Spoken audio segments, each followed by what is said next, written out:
Awesome. I'm going to go ahead and get us started so that we can get on with our busy Thursdays. Thanks again for being here. I'm going to go ahead and end our intro poll and move us along to our next section here. Hi, Paul. Good to see you. Thanks for continuing to introduce yourself in the chat. Today, we are talking about the mysterious funder, how to decode 990s with 7 expert tricks. I definitely see some familiar faces and names in the Zoom room. Thanks so much for being here today. For any of our first timers, this free grant workshop is one of our instrumental educational webinars in our Grant Seeker Growth course. So the intention here is that you'll have kind of an educational session over the next 55 minutes, which I'll talk a little bit more about in just a second. For those of you who are new to Instrumental, we're the most loved all-in-one grants platform for grant tracking, management, and prospecting. And we currently help almost 4,000 nonprofits and grant consultants save time in finding and applying for more grants. I think many of you know who I am by this point, but just in case you're new here, my name's Rachel. I'm the Events and Community Manager at Instrumental, and my job is to develop helpful and educational events for our grant seeker community, just like this one. I have a decade plus of experience in the informal education field, most recently at the Natural History Museum of Los Angeles County. So I have about a decade plus of experience in museums and cultural centers, and I'm based in Los Angeles, California. Some quick FYIs for folks to prepare themselves for today. I mentioned that this event is about an hour long and it's going to be an instructional course. So we'll have some individual work time that I will kind of point out as we go through the program today. And I'll encourage a lot of peer-to-peer dialogue. We love to use the chat in our instrumental programs. So as those of you who are familiar, please feel free to drop in your thoughts, your reactions, your feelings, your challenges, your wins, all the things that help make our grant seeking community so special. We'll use that to help inform each other and learn from each other as we go through this program today. This workshop is being recorded and slides are being shared. So take a look for your inbox. After the program, I usually try and send everything out about 24 hours to 48 hours after the program. I know we're all super busy, so honor your personal needs, bring those snacks, bring your water, whatever you might need in order to enjoy the program today. But don't miss the chance to win. Make sure you're back in your seats. I'll go through a little of a way we can do a raffle today. And we've got our closed captions on, so you can toggle those on in your own Zoom settings on your computer. Okay, so as a reminder of what we'll leave this workshop with today, we've got a customized course workbook for you. I'm going to drop that link in the chat one more time for anyone that joined us a little bit late here. I'll drop that there.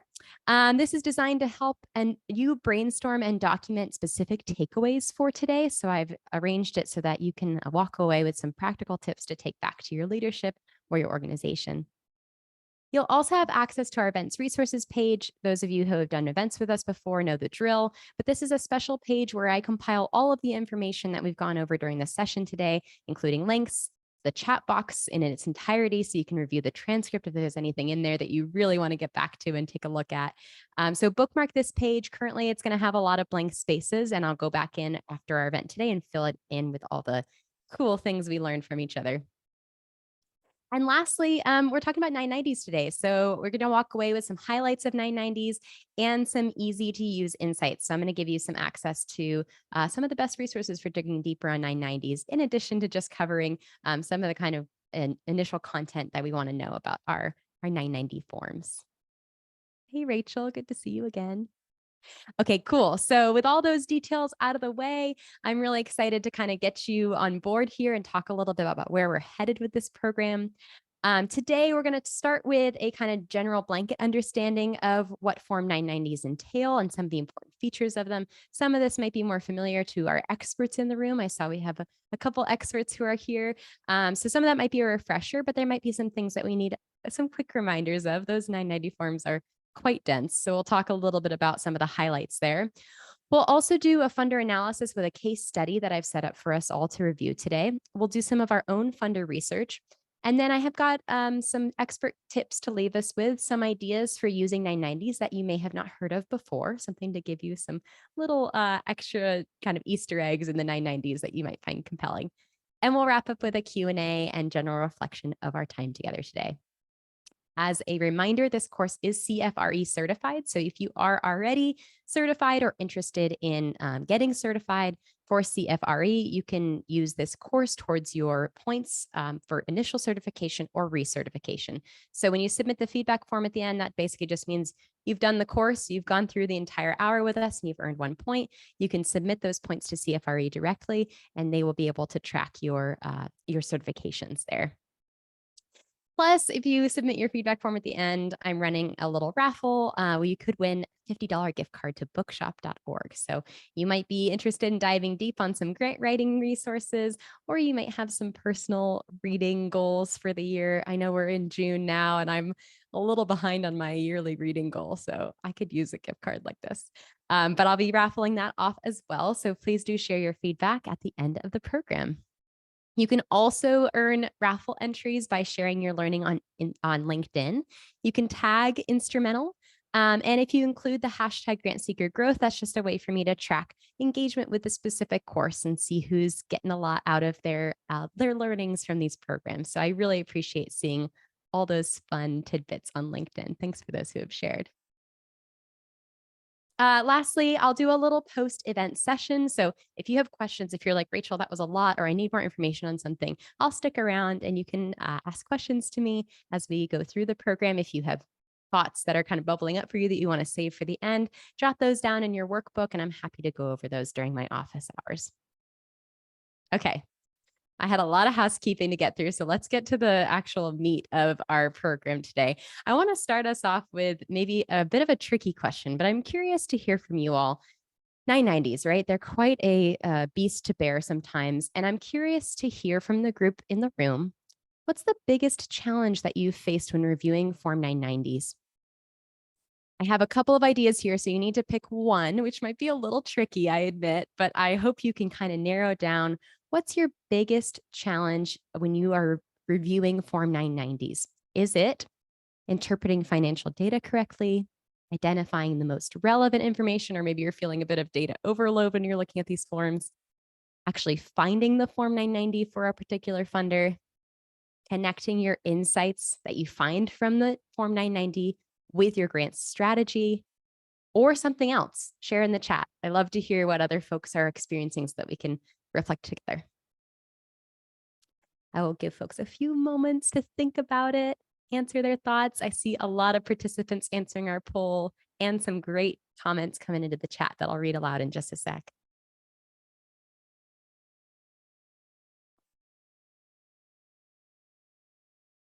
Awesome. I'll let some folks continue to add in some poll responses here. A few folks shared some tidbits in the chat.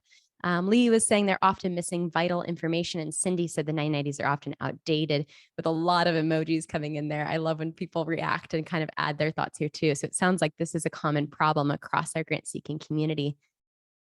Kia was saying it's disappointing when previous grantees are not listed. Yeah, that can absolutely be kind of a hit or miss when it comes to 990s. Yeah, Annie is reflecting on a similar thing. Same with Monica and Michael. Don't worry, Victoria. We'll get to that in just a second. For some of our newbies who are not as familiar with Form 990s, we'll talk a little bit about what those are.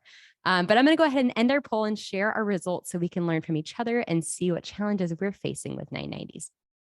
Okay, so it looks like our winner by quite a bit, almost half of you, said that identifying the most relevant information / feeling that sense of data overload is the biggest challenge we face when we're reviewing Form 990s. I think that is something that many of us could struggle with, even some of our expert 990 reviewers in the room. There's a lot of info on there, and it's not always consistent funder to funder, right?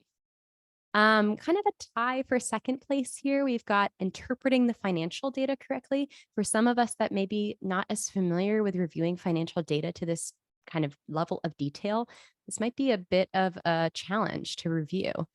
And we've got kind of the connecting your insights into the grant strategy. So thinking about what information is actually relevant in the 990 and then how we're using that to inform which grants we want to go for. And then a couple of folks said that actually finding the 990 form, that seems to not be as big of a challenge for some folks. And then we got other folks sharing ideas in the chat. I will definitely copy and paste everything that's coming in from the chat so folks can review that also after the event. Okay. Thank you for sharing those insights, folks. Let's think about how we can maybe approach some of these challenges that we're facing with 990 evaluation today and see how we can overcome some of those challenges together. I want to start from just the basics, right? Let's understand what the Form 990s are. And we're going to start with a definition here. So the Form 990 is going to be an annual information return that all tax exempt organizations in the United States must file with the Internal Revenue Service, the IRS, right? So this form is mandatory for any nonprofit organizations with annual revenues of $200,000 or more, or with assets totaling $500,000 or more. This document is going to provide a comprehensive overview of the organization's financial status, their governance, and activities over the prior year. If we are getting all that information right, sometimes we're seeing that maybe not all of that is included in there. This form is publicly available, making it a really valuable resource for grant seekers. And so there are a few other versions of the Form 990. Some of you might have heard of the 990EZ, the 990N. It's also referred to as the e-postcard, and the 990PF. I'm not going to focus on those three today. I'm just going to focus on the general Form 990. But if you hear those terms and you want to do a little more digging, maybe they apply to your situation or something that you'd like to look into more if you're an expert reviewer here. I have put in a couple of recommended resources in your workbook that do define those terms a little more clearly. I put a little sparkle with our Form 990 today because while this seems like maybe it might be a dry topic, I think that we can find a lot of little treasures in our Form 990. So we're going to kind of make it shiny, make it fun. I want to also remind us of who fills out those Form 990s, right? So the IRS is mandating that most tax exempt organizations must file the Form 990 annually. So here are the main types of organizations that are going to be required to file. These are any nonprofit organizations that include public charities and private foundations. And these are 501c3, C4, or C6 organizations. So you might have some of those even apply to your organizations that you are representing today as well. A little pop quiz for some of you that might already be familiar with 990s. Who is not required to fill out Form 990s? Does anyone have any ideas? You can share your thoughts in the chat. Yeah, we've got churches, so religious organizations, PACs, absolutely. For-profit organizations, that's right, Kaylee, and I have a little caveat there that I'll explain in just a second. Yeah, corporations and for-profit entities. Lisa and Arnold have got it.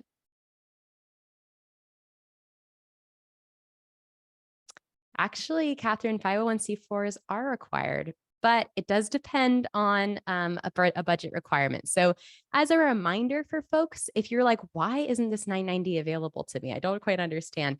These are organizations that are not required to fill out 990 forms. That includes internationally based organizations and entities, for-profit entities or corporations. Now, I'll caveat that this does not include foundations formed under for-profit entities. So an example would be Walmart versus the Walmart Foundation, right? The foundation is going to be required to fill out and submit a Form 990. Walmart would not. Almost every government entity, including universities, state, local government, federal government, that's why you won't necessarily see those insights when you're looking for kind of some of the narrowed down details for some of those government or federal grants. Organizations that are at 500K or less in gross receipts, they're going to fill out something else. So you might have some of those examples that you've been familiar with in the past. In addition, some associations and societies or some subsidiaries of larger nonprofits, so an example might be United Way chapters, Girl Scout chapters, they're not necessarily required to fill out the Form 990s as well. So again, some of this might even apply to the organizations that are in this room right now because you are going to be filling out 990s as well. But this also applies for funders. So I want to make sure that's super clear when we're looking at foundations, where we're going to find these 990s and when we won't find them. Yeah, Annie, that's true. I think that some specific chapters, maybe, I don't know about size of chapters, you might have more insight there I see you're from United Way. So why are Form 990s important? we want to look at what the basis of these are and why they're relevant to the funders that we're pursuing. So first off, we're going to look at the transparency and accountability, right? So Form 990 is going to ensure that there is transparency and accountability for nonprofits, allowing the stakeholders, including potential donors and grant makers who might be interested in funding your organization if you're submitting your 990, to assess the organization's operations and financial health. And you can do the same with foundations that you're looking into as well. This is also a way to see the financial health assessment of an organization. So it's going to provide detailed info about an organization's revenue, expenses, assets, and liabilities. And it's going to help you gauge the financial stability of a potential grant recipient or partner or funder as well. We've got program insights. So you might be able to see a description of the organization's major programs and accomplishments, offering insights into their impact and alignment with your funding opportunities and priorities, which we're going to dive in a little deeper on today so we can make sure those program insights are actually aligning with our strategy here. And lastly, one of the key aspects of the 990 is going to be the governance and policies. So we're going to see information about the organization's governance, their board members, and key employees. This can help us navigate maybe potential connections that we have with the organization and also assess their management and leadership structure for the organization too. So what's in a Form 990? There is a lot. There's a lot in there. And typically it's divided into these 12 different parts with 16 different subsections. It's going to include information that is included, but not limited to things like the organization's mission, their use of resources, their programs, their accomplishments, their personnel, where their funds might be going. So the 990 is really can be this treasure trove of information, but it's essential to know what to look for and where to find it. So in the next couple sections, I'm going to do a little in-depth look at some of the more critical line items in the Form 990. I'm not going to go through every single line item here. That would honestly be a little bit of a drag and not super helpful, but I am going to highlight a few critical elements. So one of the highlights in the Form 990 is who's on their board.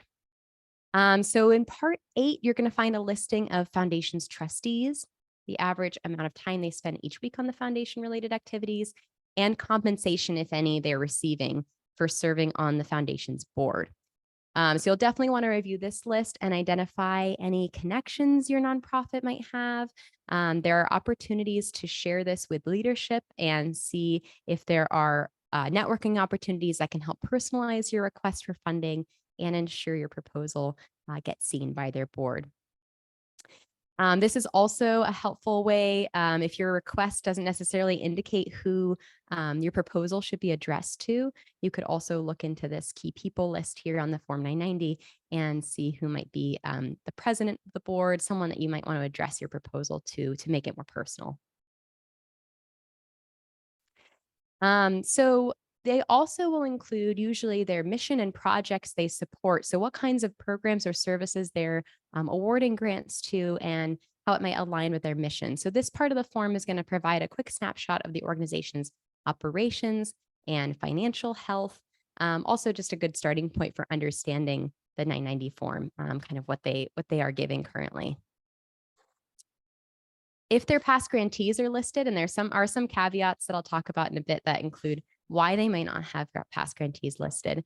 This list of recipients can also provide leads on potential partners who have successfully secured funding from this organization, right? So you might use that to do some matchmaking and see if those organizations align with your mission and can elevate that in your proposal.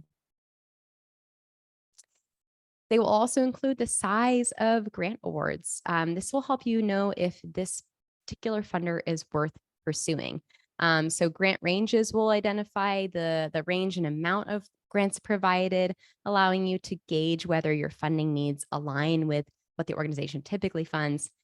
And you'll also be able to understand a little bit more about their funding priorities. So that can hopefully help you tailor your proposals accordingly. If you're seeing that most of their award sizes are $5,000 and you're looking for a $100,000 funding opportunity, this might not be the best fit for right now. or it might apply to a different program you're looking for funding for.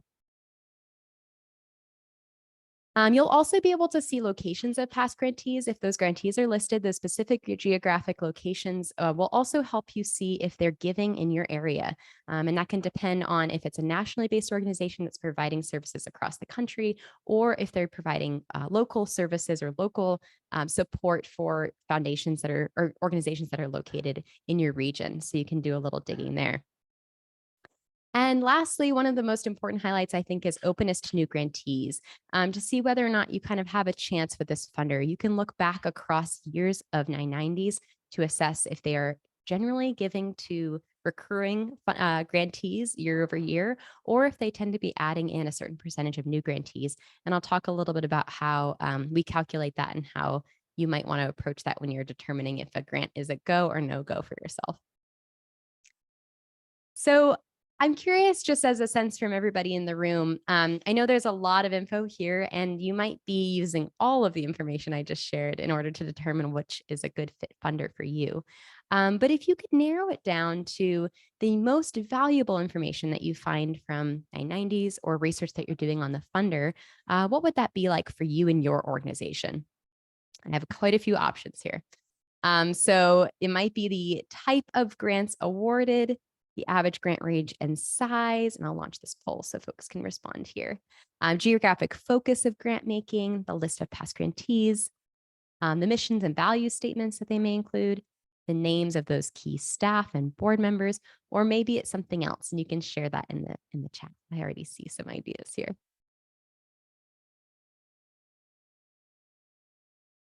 Oh yeah, this is great. So Chris is saying whether they are invitation only. Yes, that is also indicated in the 990. That's a great little insight there too. Karen says the chance of winning the grant. Yeah, Dean says list of past grantees, and so does Catherine. Same with Celia. Awesome. I'll give folks another moment because this is hard to narrow down, I know, but I'm curious to hear from you all. What information do you find is most valuable when you're determining if you're going to move forward with a funder? Tiffany says all the above, plus what Chris said. Yeah, absolutely. Beth has some good insight here as folks finish their poll responses, who they have funded and the level. This gives me an idea of what to ask for. Sometimes it appears very different from what they have on their website. That's absolutely true. It's going to give you a level of detail that they might not be highlighting in other public information that you might have access to. So going in deep on those details can help you get a real sense of who and how they're funding. Awesome. I'm going to end this poll and share the results. It looks like it's spread kind of across a couple of key valuable info insights, but the two that are tied for first is the types of grants awarded and the list of past grantees. Yeah, those are going to be super valuable. And we'll explain a little bit more about what we want to kind of pull out of that information as we move forward here. But these are great insights, and I love hearing some of the additional kind of lessons learned that are happening in the chat. So I want to take us through a quick little funder analysis. I've done a case study example, and for folks that have been in a program with me before, you'll recognize this example. This is a museum that I have created, that I have generated for a historical museum in my neighborhood. And what I'm going to do first is I'm going to explain the background of the funding project I'm working on so we can get a little bit of context for this organization and what funding they're looking for. And then we're going to take a look at a real funder's 990. I'm going to go through some of the key aspects of valuable information that we want to have a sense of, what we want to understand about the funder from the 990. And we're going to determine if this grant is, or I'm sorry, this funding opportunity is kind of a go or no go based on those parameters. So you all ready to do a little case study? We'll dive in and look at this example together.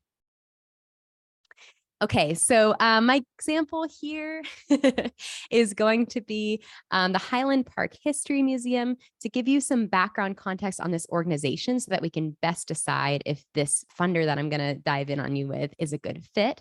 I've got my mission statement here. The mission of this museum is to empower a community to connect with a rich local heritage. They also have engaging exhibits for education and accessible archives, both for the public and for researchers. The funding goal, the specific funding goal that I have identified for this example, which I will invite you all to do as well in your workbooks coming up, is thinking about building out a museum education program with a goal of funds raised of $50,000 for this program to cover expenses.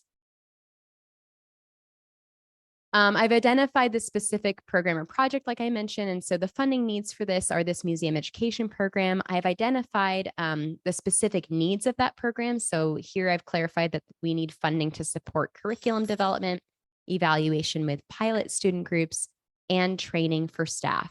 So I might be looking for specific grant types based on those parameters there. And then the ideal funder profile that I'm looking for. So I've brainstormed a little bit about who might be the best fit for this type of funding. I'm looking for grants for arts and culture organizations or museums or informal education, right?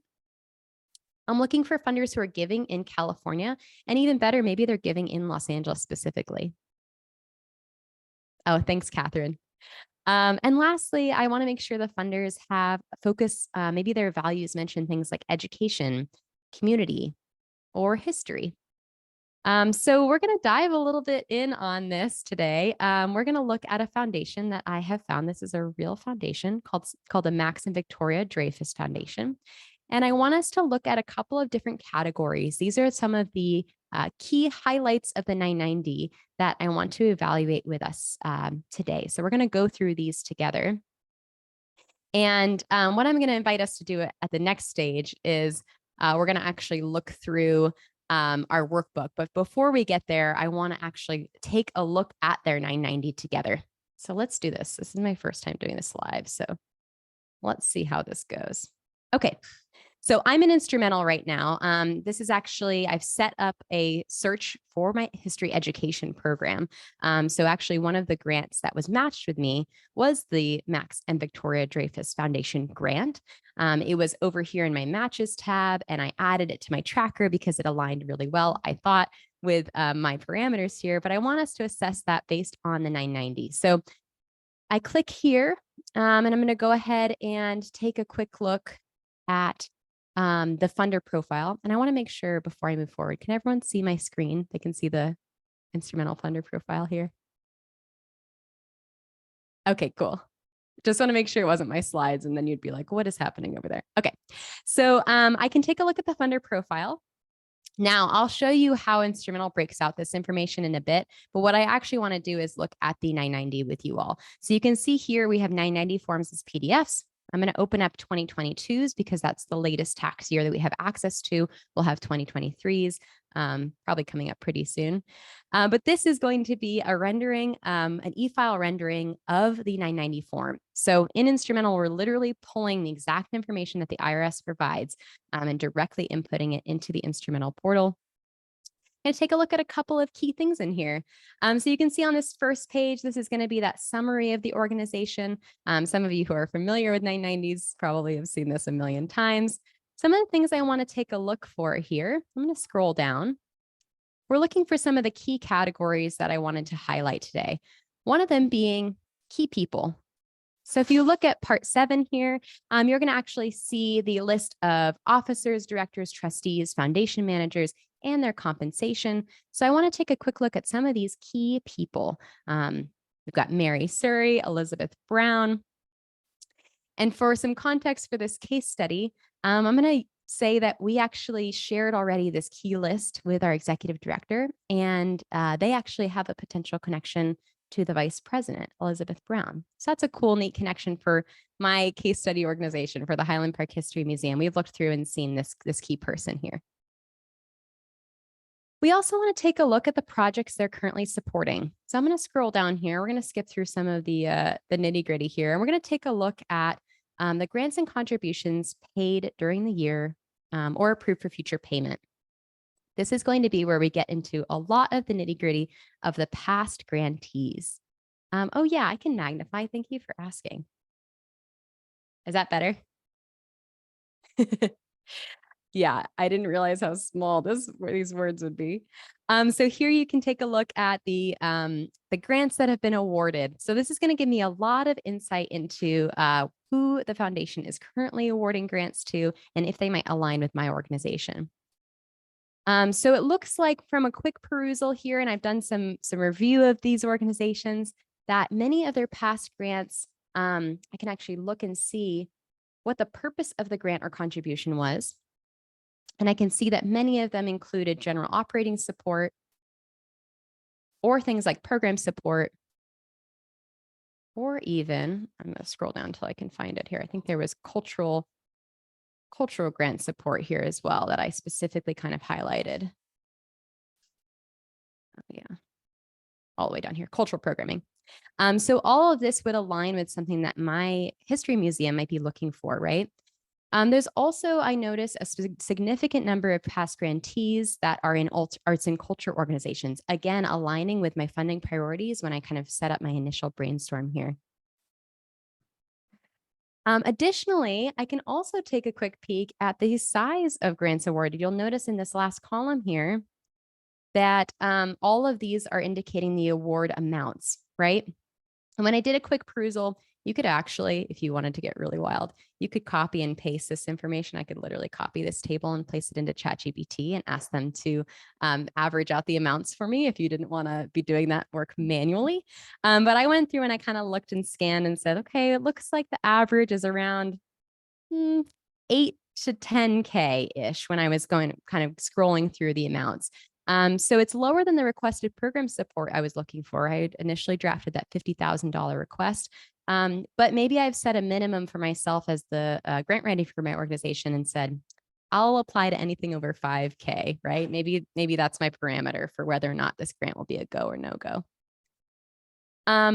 The second to last thing is looking at locations of grantees. So I went ahead and actually looked at how many were located in California because I was specifically looking for funders here. So I did kind of a search and find here on California or Los Angeles related grantees, which also helped me identify if they were giving funding in California. It looks like they were. My last thing here is the openness to new grantees. Now, this might take a little bit of math and a little bit of digging, but I can go back to the different 990 forms all the way, and Instrumental has them all the way through 2009 for this particular foundation. And I can look back and see how many of the organizations were consistent year over year or which new ones were going to be added over time. So this is going to give me insight. It looks like they have actually steadily increased their percentage of new grantees. So that gave me a good sense that they might be a good fit funder for me. So I'm going to scroll back over here. And I want us to, I just did a kind of really brief overview of that 990. I want us each to go into our workbooks. I'll drop that link in the chat again. And if you notice on page 4 of your workbook, you have an opportunity to score that example. So I've written down in the notes section, I wrote down everything I just said verbally, basically, that kind of where this organization is at with this funder, the assessment that they did. I'll drop that in the chat. And yes, Steve, I see your question. I will definitely take a closer look at that. And I want you all to take a couple moments here on page 4. And I have a column on the right-hand side, you can see right here, that I'm calling a point. You can basically just be checking off this box if you feel like the example funder that I showed you matches kind of the needs that I specifically set for this funding project example. And then you can score that at the bottom here. So we're going to have 1, 2, 3, 4, 5, 6. We want to see if we can get to a 6 out of 6, but maybe we'll see what we get to. So I'd be curious if everyone spends 20 seconds or so scoring this example in their workbook and let me know what your score is in the chat. That's how I'll know we're ready to move on.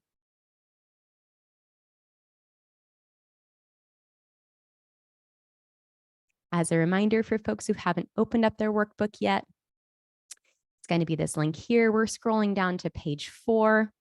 We're looking through and seeing if this example funder that I shared matches the parameters of the case study that I've set up for us. Yeah, I'm seeing kind of like some 5s, some 6s. Yeah. A 5, yep. Annette, I'll keep track of your question and we'll get to it when we get to our Q&A. Thank you for asking that. Yeah, Arnold, the way I've set this up is essentially to kind of break out some categories of key highlights of the 990. And then when I was thinking about from the context of that particular organization I had set up the example for, I jotted down some notes and then determined if whether or not kind of this felt like I was meeting that category, maybe it felt compelling in order to apply. Yeah.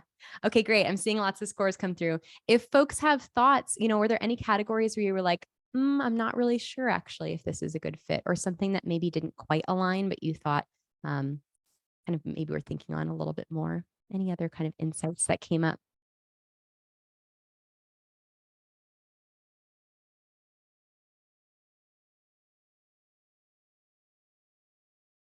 Yeah, Bob, I see your question. So the openness to new grantees, that's actually going to be based on other years of IRS 990 filings. So you're going to have to be going through and looking for consistency across year over year. I'll show you how to make that a little easier on yourself. But for that example, you'd have to be going back and looking through the 980 forms from other years to get a sense of if they're funding the same organizations over and over again. Awesome. So we had a lot of information in here, but it was definitely a lot to tackle, right? And I want us to think about how we might approach this for ourselves when we're looking through our own 990s. And I want to give us all a chance to apply some of these lessons that I just talked about with our own organizations. So I want to start, let's get into a little bit of the brain space where we're brainstorming a little bit about our organizations and what funding projects we might be working directly on right now so that we can help find our best fit funders. First, I want to talk a little bit about where are you finding information about your Form 990s right now? Where are you accessing that? How are you diving deeper on some of the funder information?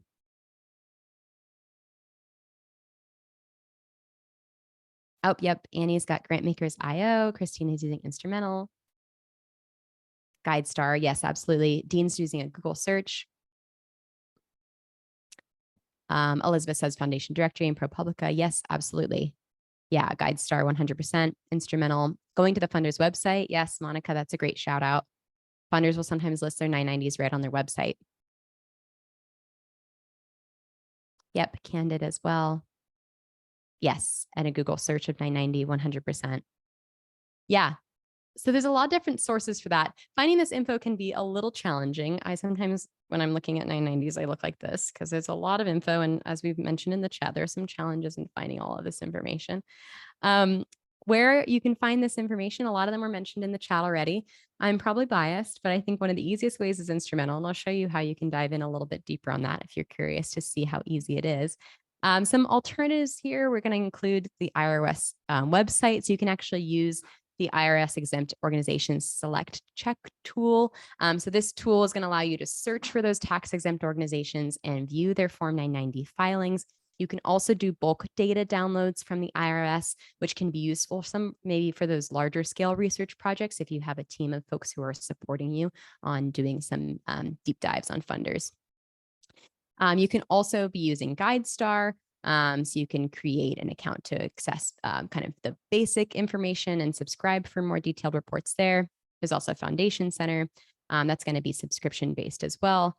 And ProPublica, I mentioned some of the folks in this room mentioned this as well. I'm just looking at the chat to make sure I'm not missing any questions here. Yes. For the question about, isn't there a place where they indicate if they take unsolicited requests? Yes, there is a box that you can look at on the Form 990 that will indicate whether or not they take unsolicited requests or not. So in order to make sure that everyone can leave with kind of a quicker overview, maybe an easy insights way to get into your 990 highlights, I'm going to show you how fun it can be. And some of you might already have access to Instrumental and you can take a look at that. If you're curious to explore a little bit more, you can actually access that with this special link I'm going to drop in the chat. This link is just for this event. So it's going to give you a kind of a like a speed run through. You won't have to wait and schedule any meetings with folks at Instrumental. You can jump right into creating your first project and finding funders right away. So when you click that link, for those of you who haven't tried Instrumental before, it'll ask you to fill out your information first. And so you'll start with a quick trial fill out. And then it will have you go into your project creation. So for folks that are already in Instrumental, you can go ahead and open up your account. For folks that are filling out your info, you can do so just like I'm doing right here. Super simple stuff.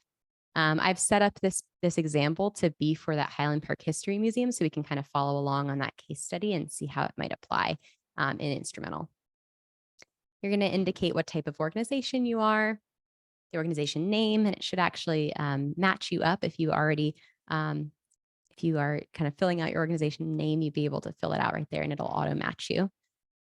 And your organizational revenue, your 501c3 status, and how many grants you've won in the past year. By clicking that, you'll be able to start right away. It'll jump you into this screen. As I mentioned, since we're in this special event right now, you can make a call, strategy call scheduled with one of our grant advisors. But if you want to just jump ahead, you can click skip down here at the bottom. And everyone should be on this page if you're filling this out for the first time. Oh, that's a great question. If you've done a trial before and you want to get back in for a few days of access, all I ask is that you drop your email that you used to sign up for Instrumental in the chat. You can direct message it to me if you don't want to have that out to the public across this room. And I will go in the back end of Instrumental and give you a couple more days of access. I will caveat though, I will probably need to do that right after this event ends so that I can make sure everyone else can move forward with their accounts. So for folks that haven't filled out a project before, this will prompt you to do your first project fill out. Thanks, Melissa. I see your message.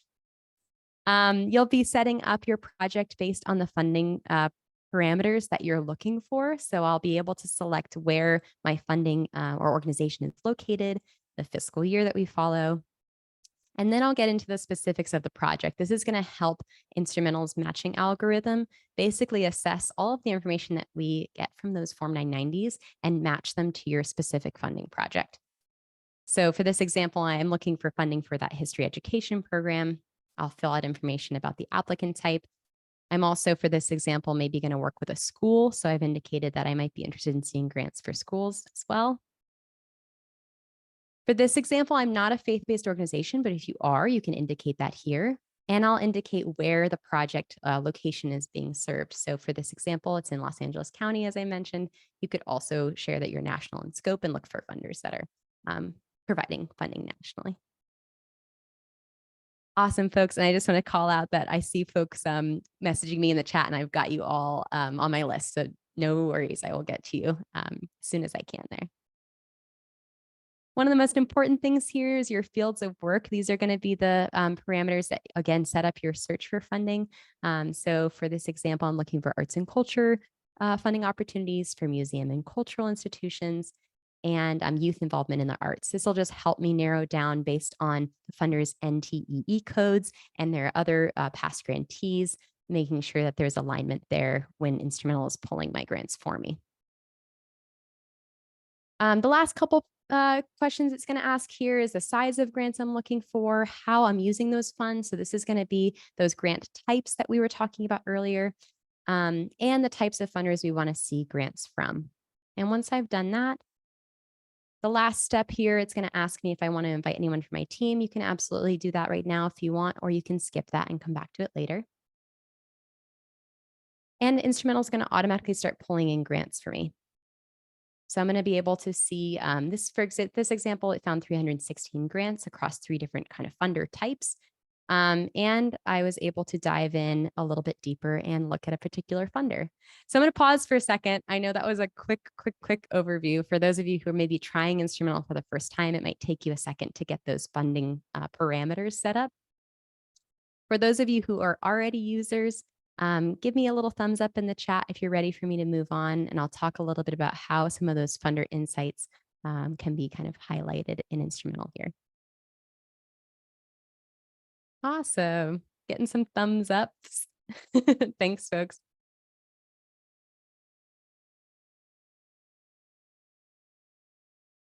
Okay, great. Feel free to continue noodling on your project. If you are creating it for the first time, you can always go back and edit it later. I know some folks have talked about kind of needing to reassess some of the parameters that they set up in their project from its initial creation. So you can always do that afterwards if you want to kind of come back to it. So I'm going to go through the key info for the funders of one of my matches. This is the one that we took a look at, and we actually looked at the Form 990, but I want to show you how Instrumental's database essentially kind of highlights that information for me. So as mentioned, this grant opportunity came up in my matches. I'm able to see the fields of work that I indicated when I was setting up my project, and it's gone ahead and matched some of those to the alignment of my funding project. It's also going to give me a little snapshot of the 990. It's going to give me an overview from the foundation's website and information about eligibility for this particular grant. I can dive in a little deeper with the funder insights page. So this is going to give me basically everything that's pulled from the 990 in one easy to read place. Again, take a look. You've got those key people. Remember, I mentioned that we had that connection in this history museum to the Vice President, Elizabeth Brown, right? So we've got those key people listed here. It's also breaking out the given year over year so we can see the total assets of the organization and their averages and medians on that. It's also taking all of the information from all of the 911 grants that were awarded for the past 3 years and giving me a median of the grant amount, which is helpful to just get a sense of if it's aligned with my funding priorities. Here's where they're basically compiling information about where the past grantees are located. And actually you can see, oops, I jumped back. Here's that list. There we go. Here's that list of past grantees that is actually pulled directly from the 990. So you can see those below. And I can do a little more digging. I can see the amounts listed there. And I can see some key info about where they're located. This is probably one of my favorite features is the openness to new grantees because it takes a lot of manual work to be going back through all those 990s and looking year over year and seeing if they are giving again to the same organizations. Instrumental basically automates that for you. So they'll look back and see how many grantees are new year over year as each IRS form is added, and they'll be able to average that amount for you. So it looks like for this particular foundation, 35% of the awards have gone to new grantees. That's a pretty good amount. We usually say anything over or under 20% is going to be really competitive or more competitive. So that's a great indication for us. Lastly, I've got some NTEE codes here listed, which are in alignment with my organization's priorities.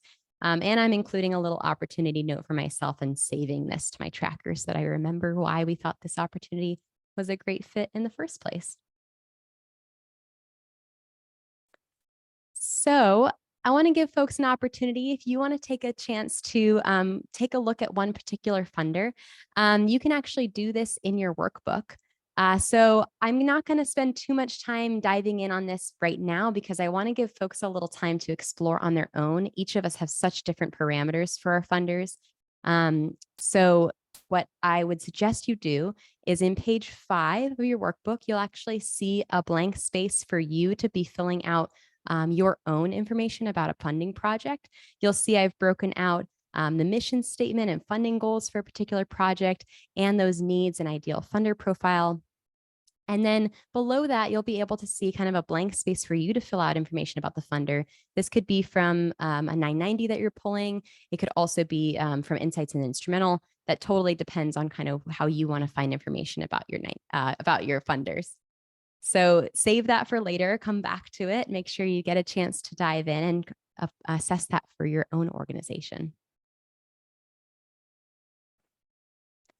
So I want to kind of wrap with, I know that folks are really appreciative of the way that Instrumental lays out the Funders 990 and basically making sure that all those dozens of pages that you need to wade through are a lot easier to understand. I know that we said we would share some little expert tips for you all today. So I want to leave us with that as well. We've got some 7 expert tips. These are compiled from folks on our expert council and some ways to maybe dive a little deeper on our 990s, regardless of if we're using Instrumental or not, give us a little bit of some creative edge on the ways we might use the information in our Form 990s. So a couple of seven expert tips I've compiled here. The first being when we look at our Form 990s, we want to identify those major revenue sources. So we can recognize primary sources of funding for these foundations. That might give us insight into the organizational health of the funder and also where they're getting their revenue sources from. We can also analyze expense ratios for the organizations through those 990s. So you can evaluate the program versus administrative costs. This will just give you a general sense of the organizational health as well. You can spot growth trends through 990 forms. So looking year over year at financial growth, you can also take a look at how their giving might grow year over year and what areas of giving they might be prioritizing in, give you kind of a little expert edge into what areas they might be interested in pursuing moving forward. You can also take a look at understanding the grant distribution. So kind of by analyzing how much they're giving, that'll give you a sense of if you have a kind of good foot in the door with your proposal, and also make sure that you're aligning with their priorities for giving. You can evaluate the program descriptions that are listed in the Form 990. So assessing alignment with your projects, essentially making sure that they match up with the funding that you're looking for. So you're not wasting time applying to grants that don't necessarily fit in your alignment here. You can also take a look at that board composition, like I mentioned, right? So maybe investigate and identify influential board members. I love using LinkedIn for this. I know some people have asked for like an integration tool with LinkedIn and Instrumental, which I think would be a really cool idea to just see if you already have potential second or third degree connections with members of the board. Use that research to your advantage and dive a little deeper with your leadership on who might be connected to the organization. And you can even actually track some donor lists. So you might be able to look deeper at the donor contributions that are happening for this foundation and understand their interests as well. So that just will give you a little bit of expert insight into the organization and how they're approaching their funding. So we've covered a lot. We talked a little bit about just basic Form 990s, understanding their background. We did a little bit of a funder analysis and case study based on highlights from the Form 990. I invite you all to do some funder research in your workbooks. This is something you can go back to and use as you figure out your priorities for your organization. And we talked a little bit about a few expert tips for us today. I know we're getting a little close on time, so I want to make sure I get to any questions folks might have. I'm going to go back through the chat, and if folks had a question that came up much earlier in the presentation that they want to kind of copy and paste back in there, that would help me immensely just to make sure I don't miss anything. Beth had a great question here. I love this. What are funders looking at on the 990s of grantees? Yes. So this is a really great little tidbit. A reminder that your organizations are often filling out 990s as well, right? And funders can actually look into your organization's 990s to get a sense of all the things that you're also gleaning from funders. So things like organizational health might give them a sense of how your expense to revenue ratio is looking. Maybe could give you a sense of what programs you have been offering and how successful those have been. So they might be using that as a way to assess your viability as a potential grantee. And it's actually a great tip for you as the grant seeker of your organization to fully understand your own organization's 990. So I encourage you all, if you don't know where that is, if you've never looked at it before, take a look at it right now, pull it up and make sure you fully understand what your organization is submitting, because funders can and often do look at nonprofits 990s. Yes, Annie, absolutely. Our leadership and board members too. Yeah. Okay, this is a great question. Why are some 990s for some organizations filled out more comprehensively than others? Yeah, this is a really tough one. And it's really organization dependent. Some of the examples I can think of off the top of my head, one example that comes up sometimes for folks that are even using Instrumental and asking, like, why isn't this information available? We had a customer reach out to us very recently and say, what is happening with the Johnson & Johnson Foundation? There isn't a list of past grantees. And sometimes what will happen is for really large foundations where they have a significant number of past grantees, they'll list kind of like a blanket statement of like individuals of need that we provided services to and list and say that they're going to add an addendum. But that addendum doesn't necessarily get processed through the IRS form and uploaded publicly. So some of that information just gets kind of lost in the wayside. That's one example I was thinking of very recently, but it really is kind of funder dependent. And I'm happy to share some follow-up resources with you all about why that might happen and kind of how to navigate that if so.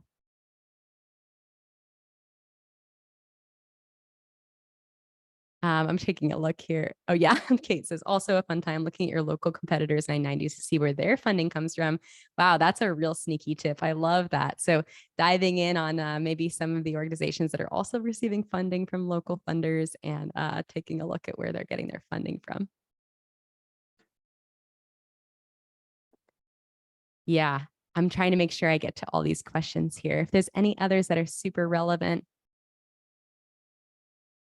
Monica, I'll follow up with that information. She asked, can you show where to find the new versus repeat recipients in Instrumental? That information is going to be in that openness to new grantees section. So if you go into the funder profile and scroll down there, you'll be able to see the list there. Yeah, this is a great question. Beth asked, how many 990s does your database have access to for your users? We have literally every 990 that is publicly documented on the IRS website. I will look for that particular specific number and update it on our event resources page so you can get a little more insight there. But yeah, all of that is essentially available. It's a ton of information. The number is very large and I want to make sure I get it right. So I'm going to look back and make sure that's correct. All right, folks, we're getting a little close to our time. So I want to make sure we get to some of our last things. I want to make sure everyone has an opportunity to share their feedback. So I'm going to drop in the link to the feedback form. This is going to be a way for you to share what you thought of the program today and any other things you'd like to see coming up. I'm going to make sure I have this link for you all and drop that in the chat. Let's see. Here we go. Thank you, folks. It was really great spending time with you today. I also want to make sure if you want to join us for any other upcoming events. Oh, my little images didn't come through here. I'm not sure why, but I'll drop that link in the chat as well. You can sign up for upcoming events. Next Thursday, we're talking about bringing your board on board and talking about advocating for your grant seeking budget with your board. And then on Friday, June 21st, we also have our, let me see if it doesn't pop up. That's our grant chats event. So that's a special invite only program that we would really love for you to attend. It's a great moment for personal connections between grant seekers. That's Friday, June 21st. And that one is listed in this link as well. Thanks as always for joining me for these programs. If you'd like to stick around and ask questions, I know there were others that I didn't get to at this time. There was a lot of content that we covered. And I'm happy to chat with anybody further. You can always reach out to me via email, connect with me on LinkedIn, and stick around for office hours if you have questions. I'll stay around for a second. Have a great rest of your days, everyone. It was so nice being with you. Thanks, Annie. Thanks, Rebecca. I'll see you all next time. Bye, everybody.